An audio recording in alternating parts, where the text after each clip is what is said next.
Welcome to our channel. Today we how to upgrade your inventory analytics with InventoryLab, detailed guide step by step clearly. To get started with InventoryLab, first, ensure you have an active account. Log in to your InventoryLab dashboard. Familiarize yourself with the home screen. Locate the Inventory tab on the left sidebar. Click on the Inventory tab to access your inventory management options. Next, choose Reports from the drop-down menu. Inside the Reports section, you'll find various analytics options. Select the specific report you want to analyze, such as sales or costs. Review the report categories to tailor your analysis. Filter the data by date range to focus on a specific period. Utilize the sorting options to arrange your inventory data as needed.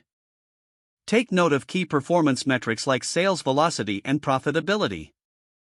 If needed, export the report as a CSV file for further analysis.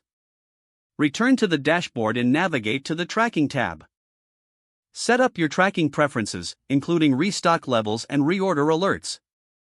Adjust your parameters based on your inventory needs and sales patterns.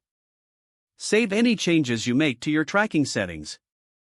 Now, explore the listing feature to analyze your product performance. Use the keyword and ASIN search to find specific items.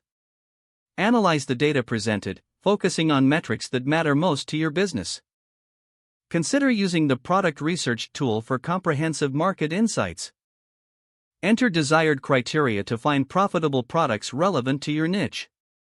Review the results to identify potential opportunities for expansion. Next, delve into the profitability calculator located under the Tools tab.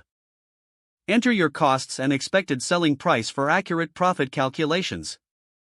Adjust parameters such as shipping and Amazon fees to reflect actual costs. Use this tool regularly to keep your pricing competitive. Lastly, regularly check the performance dashboard for a summary of your analytics. Set aside time weekly to review your inventory analytics for ongoing improvements. Don't forget to like this video and subscribe to our channel for more step-by-step tech guides.